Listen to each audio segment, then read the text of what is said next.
A square of canvas.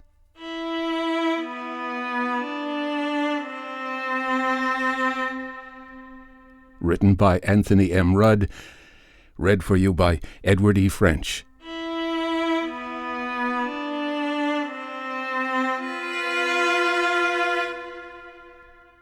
No, madame. I am not insane. I see you hide a smile. Never mind attempting to mask the expression. You are a newcomer here and have learned nothing of my story.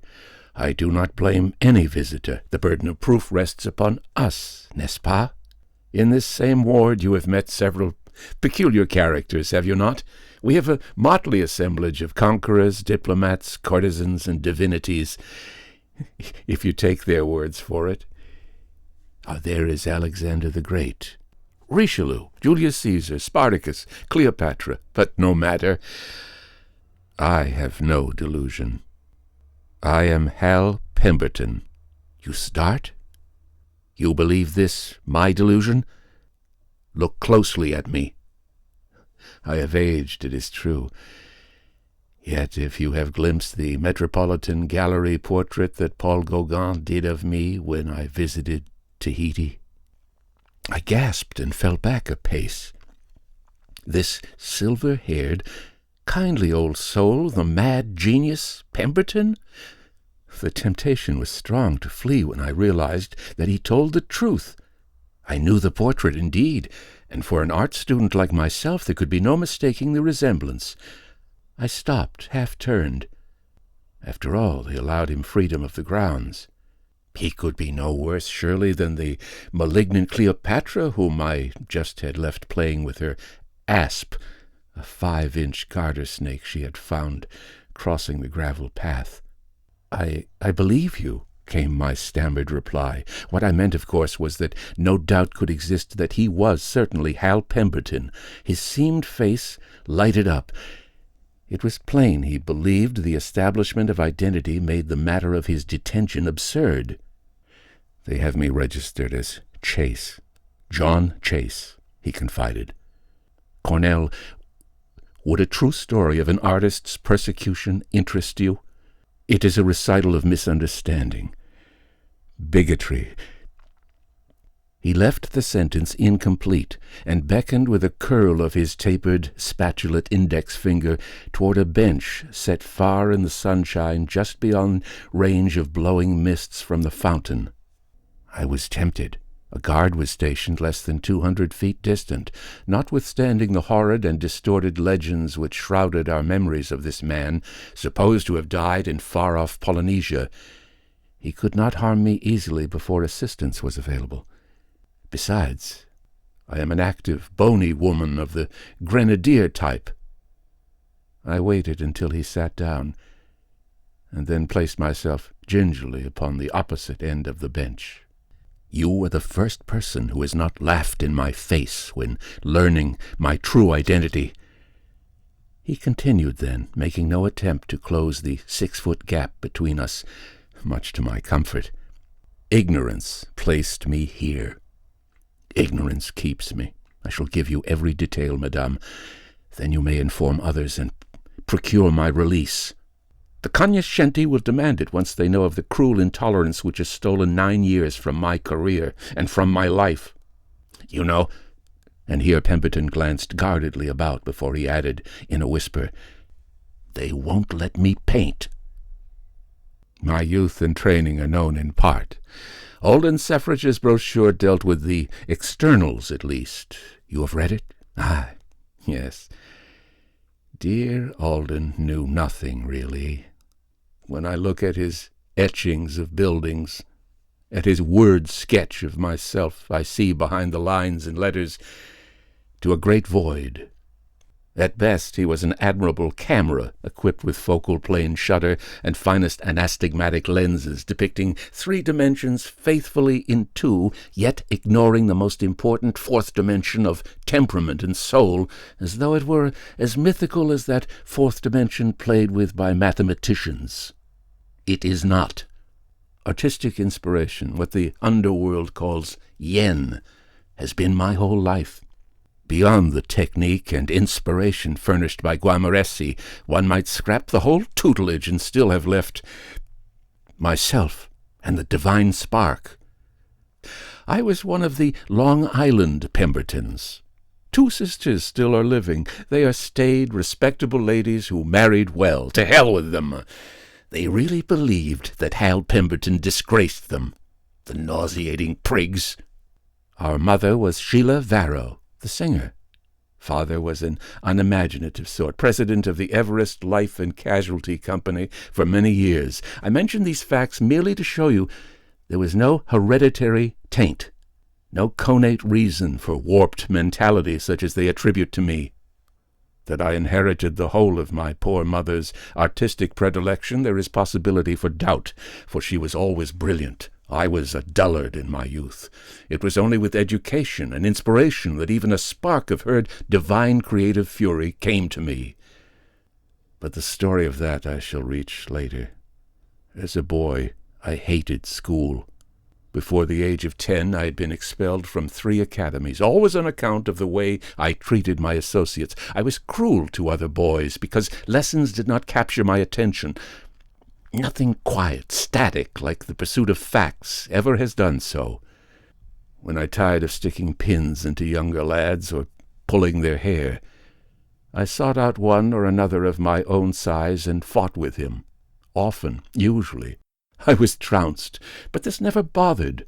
Hurt, blood, and heat of combat always were curiosities to me, impersonal somehow.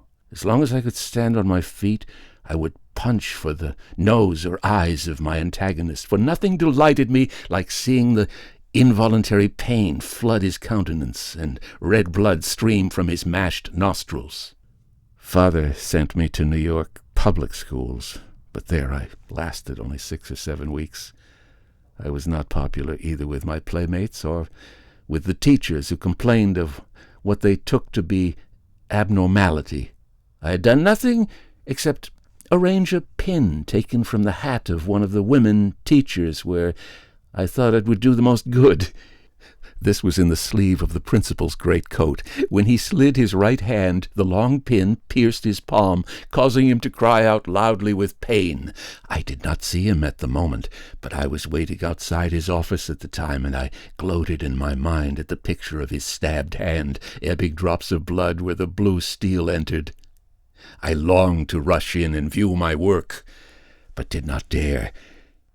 Later, when by some shrewd deduction they fastened the blame on me, Mr. Mortensen had his right hand bandaged.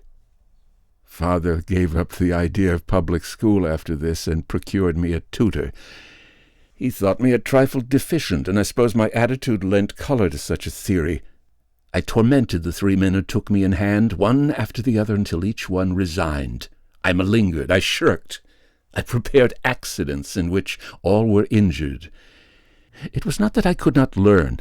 I realized all along that simple tasks assigned me by these men could be accomplished without great effort, but that I had no desire to study algebra, geography, and language, or other dull things of the kind. Only zoology tempted in the least. And none of the men I had before Jackson came was competent to do much of anything with this absorbing subject. Jackson was the 4th. And last, he proved himself an earnest soul, and something of a scientist. He tried patiently for a fortnight to teach me all that Dad desired, but found his pupil responsive only when he gave me animals to study. These, while alive, interested me. One day, after a discouraging session with my other studies, he left me with some small beetles which he intended to classify on his return. It was a hot day, and the little sheath-winged insects were stimulated out of dormance to lively movement. I had them under a glass cover to prevent their escape. Just to see how they acted, I took them out one by one and performed slight operations upon parts of their anatomy with the point of my penknife. One I deprived of wings, another lost 2 legs of many, a third was deprived of antennae, and so on. Then I squatted close with a hand lens and eyed their desperate struggles. Here was life, pain, struggle. death close by, leering at the tiny creatures. It fascinated me. I watched eagerly, and then, when one of the beetles grew slower in moving, I stimulated it with the heated point of a pin. At the time, I was only 16 years of age. I had no analytical explanation of interest, but now I know that the artist in me was swept through a haze of adolescence by sight of that most sincere of all struggles of life, the struggle against death. A fever raced in my blood. I knew the beetles could not last. An instinct made me wish to preserve some form of record of their supreme moment. I seized my pencil. I wrote a paragraph telling how I would feel in case some huge, omnipotent force should put me under glass, remove my legs, stab me with the point of a great knife, a red-hot dagger, and watch my writhings. The description was pale, colorless, of course. It did not satisfy, even while I scribbled. As you may readily understand, I possessed no power of literary expression. Crude sentences selected at random only emphasized the need of expression of a better sort. Without reasoning, indeed many a person would have considered me quite mad at the time, I tore a clean sheet of paper from a thick tablet and fell to sketching rapidly, furiously. As with writing, I knew nothing of technique. I never had drawn a line before, but the impelling force was great. Before my eyes, I saw the picture I wished to portray, the play of protest against death. I drew the death struggle. By the time Jackson returned, the fire had died out of me.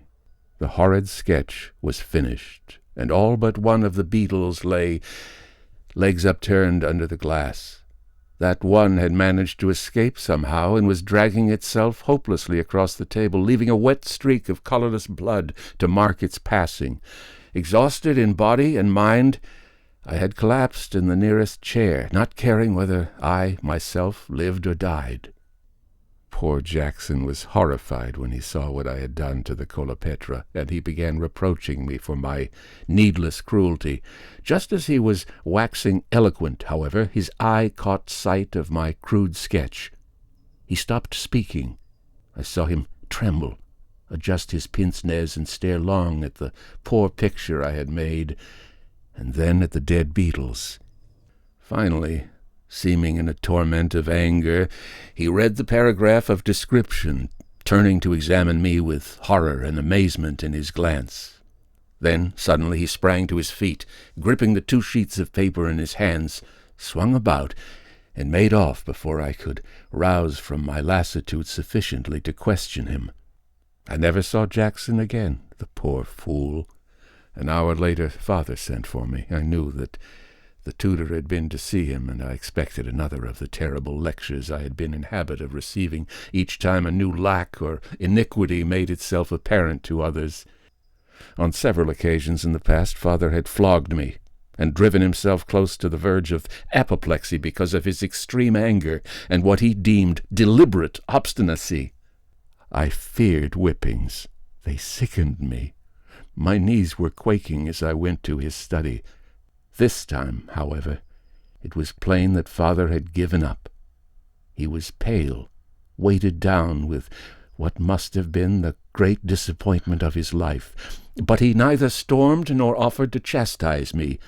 Instead, he told me quietly that Jackson had resigned, finding me impossible to instruct. In a few sentences, Father reviewed the efforts he had made for my education, then stated that all the tutors had been convinced that my lack of progress had been due more to a chronic disinclination for work rather than to any innate defect of body or mind.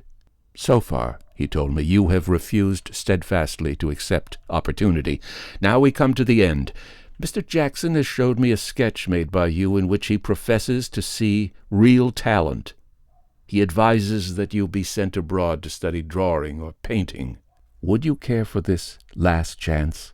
Otherwise I must place you in an institution of some kind where you can no longer bring disgrace and pain upon me. A reform school, in short. I tell you frankly, Hal, that I am ready to wash my hands of you. What could I do? I chose, of course, to go to Paris. Father made the necessary arrangements for me to enter Guamaresi's big studios as a beginner, paying for a year in advance and making me a liberal allowance in addition. I shall not attempt to conceal from you, Hal, he told me at parting, that I do not wish you to return. Your allowance will continue just as long as you remain abroad. If, in time, a moderate success in some line of endeavor comes to you, I shall be glad to see you again, but not before. The Pembertons never were failures or parasites. Thus I left him. He died while I was in the 3rd year at the studio, and by his express wish I was not notified until after the funeral was over. I wept over the letter that came, but only because of the knowledge that now I never could make up in any way for the great sorrow I had caused my father. Had he lived only 10 years longer, and this would not have been extraordinary as he died at the age of 52, I could have restored some of that lost pride to him. Is it necessary to tell of my years with Guamaresi? No, you confessed some slight knowledge of me. Very well, I shall pass over them lightly. Suffice it to say that here at last I found my forte. I could paint. The maestro never valued my efforts very highly, but he taught with conscientious diligence nevertheless. In the use of sweeping line and chiaroscuro I excelled the majority of his pupils, but in color I exhibited no talent, in his estimation at least. It was strange, too, that through my mind at odd intervals swept riots of crimson, orange, and purple, which never could be mixed satisfactorily upon my palette for any given picture.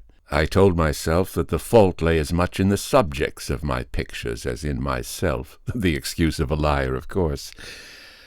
There was some excuse there, however. For instance, when we painted nudes, Guamaresi would assemble a half-dozen old hags with yellowed skin, bony torsos, and shriveled breasts, asking us to portray youth and beauty. Instead of attempting to pin a fabric of imagination upon such skeletons, I used to search out the more beautiful of the coquettes of the night cafes and bring them with me to the studio the next day, memories and hurried sketches of poses in which I had seen them. This was more interesting, but unsatisfactory withal. I had been 5 years in the studio and had traveled 3 winters to Sicily, Sardinia, and Italy, before the first hint of a resolution of my problem came to me. It was in the month of July, when north-loving students take their vacations. I was alone in the vast studio one afternoon. Guamaresi himself was absent, which accounted for the holiday taken by the faithful who remained during the hot days. On one side of the room were the cages where the maestro kept small live animals, used for models with beginners. There were a few rabbits, a dozen white mice, and a red fox. Wandering about near to my wit's end for inspiration to further work, I chanced to see one of the rabbits looking in my direction. Rays of sunlight, falling through the open skylight, caught the beast's eyes in such a manner that they glowed to me as round discs of glowing scarlet. Never had I witnessed this phenomenon before, which I since have learned is common.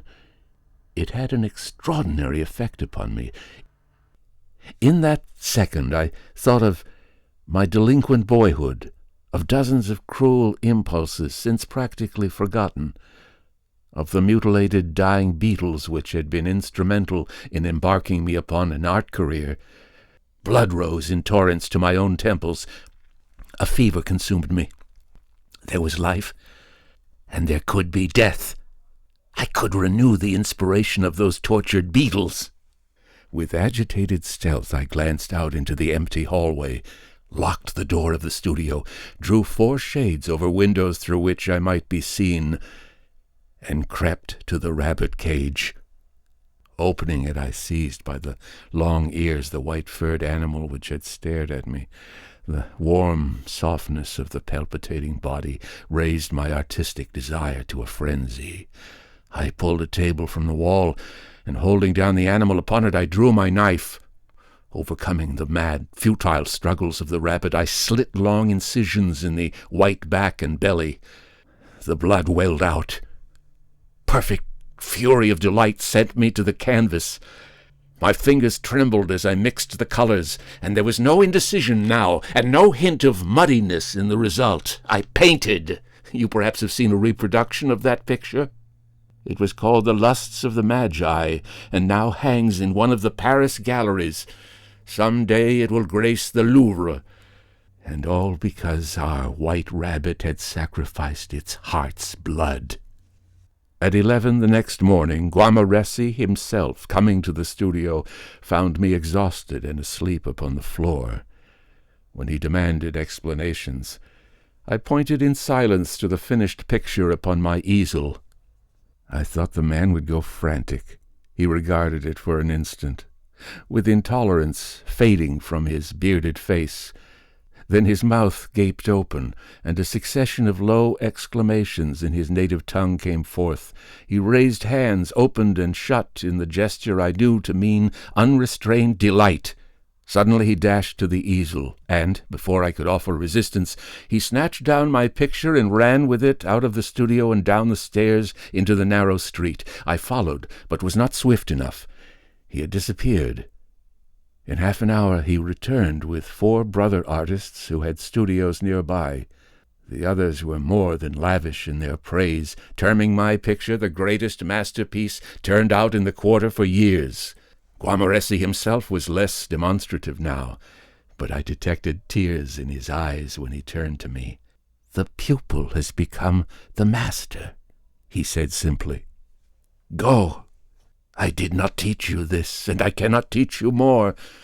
Always I shall boast, however, that Senor Pemberton painted his first great picture in my studio."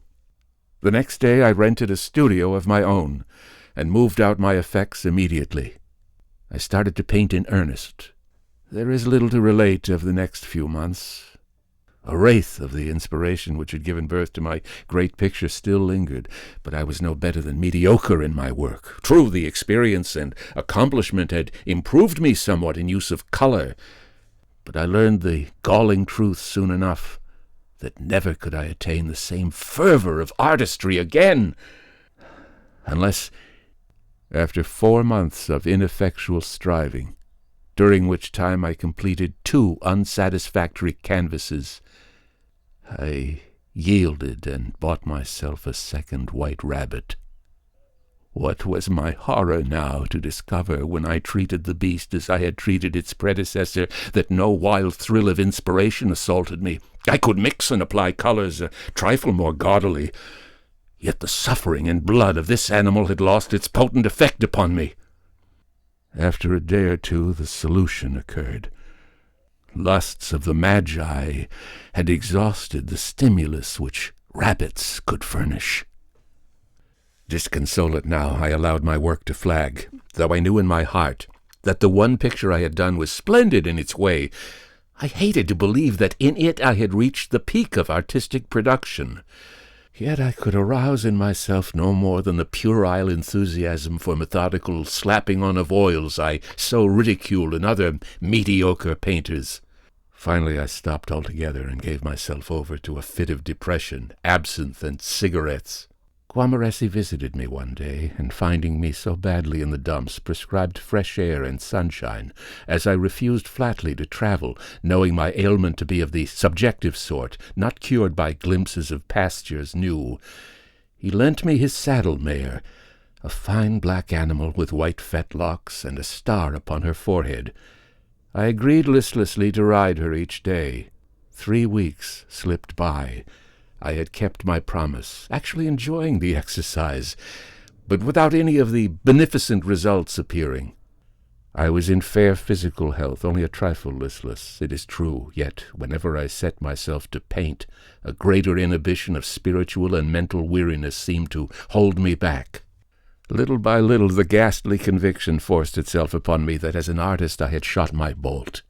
One day, when I was riding a league or 2 beyond Passy, I had occasion to dismount and slake my thirst at a spring on which it was necessary to break a thin crust of ice. Drinking my fill, I led the mare to the spot, and she drank also. In raising her head, however, a sharp edge of ice cut her tender skin the distance of a quarter-inch. There, as I watched, I saw red drops of blood gather on her cheek. I cannot describe adequately the sensations that gripped me. In that second I remembered the beetles and the rabbit, and I knew that this splendid animal had been given to me for no purpose other than to renew the wasted inspiration within me. It was the hand of Providence. Preparations soon were made. I obtained the use of a spacious, well-lighted barn in the vicinity, and put the mare therein while I returned to Paris for canvases and materials. Then, when all was ready for work, I hobbled the mare with strong ropes and tied her so she could not budge. Then I treated her as I had treated the rabbit. Deep down I hated to inflict this pain, for I had grown to care for that mare almost as one cares for a dear friend, but the fury of artistic desire would not be denied. Next day, when all was over, I took the canvas to Paris and showed it to Guamaresi. He went into ecstasies, proclaiming that I had reawakened indeed. Yet when I told him of the mare and offered to pay his own price, he became very white of countenance and drew himself up, shuddering. "Any but as great a man as yourself, senor," he shrilled, his cracked old voice breaking with emotion, "I should kill for that, yourself or without the law which would damn another, but not outside the sphere of undying hatred. You are great, but awful. Go!" I found out then that no one wished to look at my picture. Guamaresi had told the story to sympathetic friends, and it had spread like a fire in spruce throughout the quarter. I was ostracized, deserted by all who had called me their friend. A month later, nearly broken in spirit, I came to New York. I was done with Paris. Here in America, none knew the story of my last painting, and when it was put on exhibition, the critics heralded it as greater far than the finest production of any previous or contemporary American artist. It sold for $20,000, which was a good price in those days. I was swept up on a tide of popularity. As you know, in this country, even the poorest works of a popular man are snatched up avidly. Criticism seems to die when once a reputation is attained. I got rid of all the canvases I had painted in Paris, and was besieged for portrait sittings by society women of the city. Because I had no particular idea in mind for my next painting, I did allow myself to drift into this work. It was easy, and paid immensely well. Also, I was called upon to exercise no ingenuity or imagination. All I did was paint them as they came, 2 a week, and get rich, wasting 5 years in the process. Then I fell in love. Beatrice was much younger than myself, just turned 19 at the time. I was first attracted to her because my eye always seeks out the beautiful in face and form, as if I were choosing models among all the women I meet. She was slim of waist and of ankle, though with the soft curve of neck and shoulder which intrigues an artist instantly. She was more mature in some ways than one might have expected of her years, but the more delightful for that reason. Her eyes were dark pools rippled by the breeze of each passing fancy. The moment I looked into them, I knew that wrench of heart which bespeaks the advent of the one great emotion. Many times before I had thought myself in love, yet in the company of Beatrice I wondered at my self-deception. In the evening, as she sat beside me in a nook of Sebastian's spice gardens, you know, the great indoor reproduction of the famous gardens of Candy, Ceylon, I gloried in her beauty, and in the way soft silk clung to her person. The desire for possession was intolerable within me. Before parting, I asked her, and for answer, she lifted her soft white arms to my neck, and met my lips with a caress in which I felt the whole fervor of love. That was the sweetest and happiest moment of my life. We married and built ourselves a home upon Long Island. After 3 months of honeymoon, we settled there, more than ever in love with each other, if that were possible. A year sped by. 10 months of this I spent without lifting a brush to canvas. It was idyllic, yet toward the last, a sense of shame began to pervade my mind. Was I of such weak fibre that the love of one woman must stamp out all ambition, all desire for accomplishment? At the end of the year I was painting again, making portraits. The long rest and happiness had made me impatient with such piffle. However, I had all the money that either of us could need in our lifetime, so I could not take portraiture seriously. I dabbled with it another full year, without once endeavoring to start a serious piece of work. Then, after Beatrice bore me a daughter, I began to lay plans for continuing serious endeavor. It is useless to repeat the story of those struggles. It was the same experience I had had after that first successful picture. My technique was now as near perfection as I could hope to attain, and the mere matter of color mixing I had learned from those 2 wild flights of frenzy. I found myself, however, psychologically unable to attack a subject smacking in the least of the gruesome. And that, of course, always had been my talent and interest. I rebelled against the instinct which urged me to try the experiment of the mayor again. In cold blood I hated the thought of it, and also I feared, with a great sinking of the heart, that I should find no more inspiration, even if I did repeat it. I turned to landscape painting, choosing sordid, dirty, or powerful scenes. I painted the fish and milk carts on Hester Street, showing the hordes of dirty urchins in the background playing on the pavement. Somehow the picture fell short of being really good, although I had no difficulty in selling it. I portrayed then a street in the ghetto on a rainy night, with greasy mud shining on the cobblestones and the shapeless figure of a man slouched in a doorway. This was called powerful, the awakening of an American, Franz Hals, one critic, termed it. But I knew better. Beside the work I could do under powerful stimulus and inspiration, this was slush, slime. I hated it. Even waterscapes did not satisfy. I painted half of one picture depicting 2 sooty, straining tugs bringing a great leviathan of a steamer into harbor. But this I never finished. I felt as if I drooled at the mouth while I was working. Thus 2 more years went by.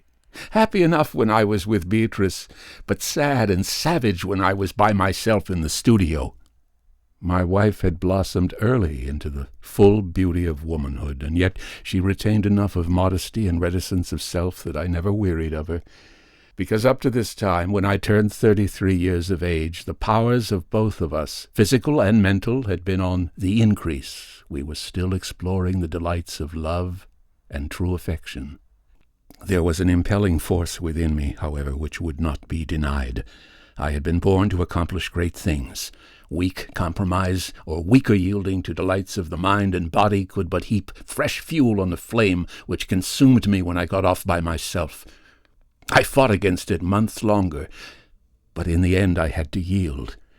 With fear and trepidation struggling with ambition and lust within me, I took a trip to a distant town of New York State, procured a fine-blooded mare, and repeated the experiment which had lost me the friendship of Guamaresi and my Parisian contemporaries. All in vain. Out of the hideous slaughter of the animal, I obtained only a single grim picture, a canvas which I painted weeks later when the shudder of revulsion in my frame had died down somewhat. I called the picture Cannibalism, for it showed African savages gorging themselves on human flesh. It never sold.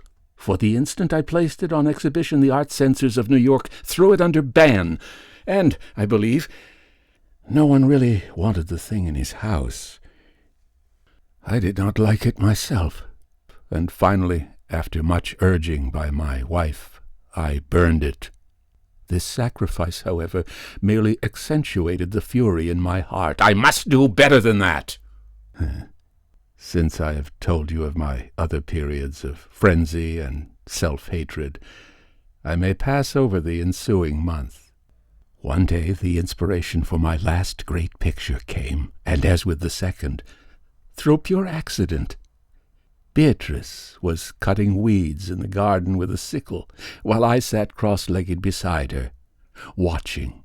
I could always find surcease from discontent in being near her and watching the fine play of animal forces in her supple body. The sickle slipped. Beatrice cried out, and I jumped to place a handkerchief over the wound that lay open on her wrist, but not before my eyes had caught the sight of the red blood bubbling out upon her satiny skin. A madness leaped into my soul. My fingers trembled, and a throbbing made itself felt in my temples as I laved on antiseptic and bound a bandage over the wound. This was the logical, the inevitable conclusion. She was my mate. She was in duty bound to furnish inspiration for the picture I must paint, my masterpiece.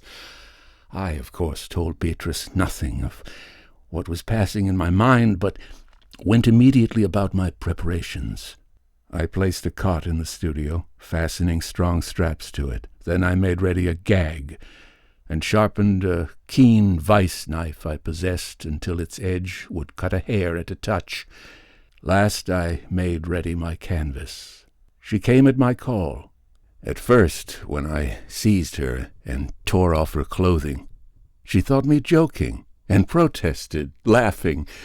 When I came to placing the gag and bound her arms and legs with strong straps, however, the terror of death began to steal into her dark eyes.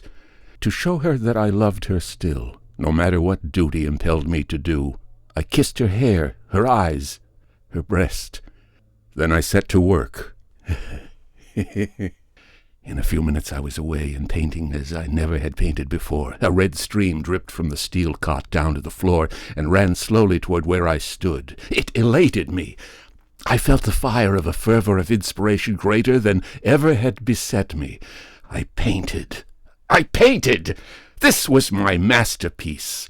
Drunk with the fury of creation, I threw myself on the floor in the midst of the red puddle time and time again. I even dripped my brushes in it. Mad with the delight of unstinted accomplishment, I kept on and on until late in the evening. I heard my little daughter crying in her room for the dinner she had not received. Then I went downstairs, laughing at the horror I saw in the faces of the servants. They found Beatrice, of course. The servants phoned immediately for the police. I fooled them all, however. I knew that they might do something to me, such as the lack of understanding against which true artists always must labor, so I took the canvas of my masterpiece and hid it in a secret cupboard in the wall known only to myself. I did not care what they did to me, but this picture, for which Beatrice had offered up her love and life, was sacred. They came and took me away. Then ensued a terrible scandal, and some foolish examinations of me in which I took not the slightest interest. And then they put me here. I have not been in duress all the time, though. Oh, no. 3 years later, some of my old friends contrived an escape and secreted me away to the South Seas. There they gave me a studio, meaning to allow me to paint. I was guarded, though. They would not allow me full freedom. I painted, but I have not the slightest idea what was done with those canvases. I had no interest in them personally. All I could think of now was the one great masterpiece hidden in the cupboard of my old studio. I wanted to see it, to glory in the flame of color and in the tremendous conception itself. At last I gave my guards the slip, and after long wandering about in native prose, made my way to this country again, to New York. I found the canvas, and, rolling it, secreted it upon my person. Then I went out and gave myself up to them. I was brought here again. Imprisonment was not important to me any more. I was getting old. Though I would like to be released now, it is a matter of less urgency than before, because I have with me always my masterpiece. See. The old man tugged at something inside his blouse and brought forth a dirtied roll which he unsnapped with fingers that trembled in eagerness. "See, madame," he repeated triumphantly. And before my horrified eyes, he unrolled a blank square of white canvas. The end.